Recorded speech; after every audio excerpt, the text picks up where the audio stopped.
The day after the first night of the reunion, I decided to visit some of my old stomping grounds. But first I wanted to see an old friend of mine, David Bui.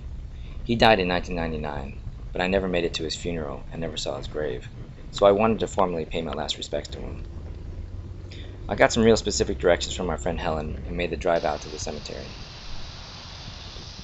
I always regretted not making it to his funeral, so coming here on our 20-year high school reunion seemed appropriate.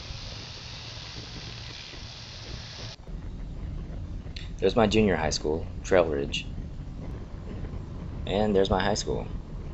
But I'm on my way to see the house I grew up in. It'd been a few years since I last checked it out.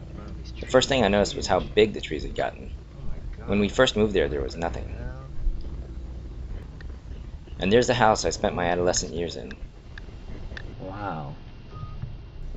It was a real trip going back to see it.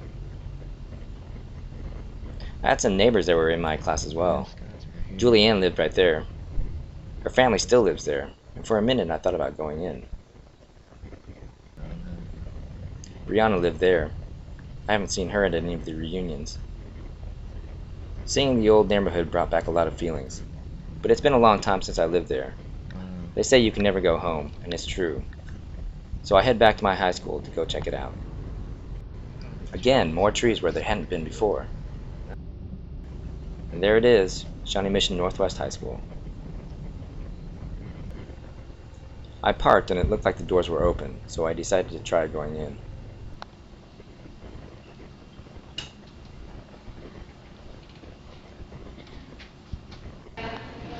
This is the mall where we all hung out between classes or during our free hour.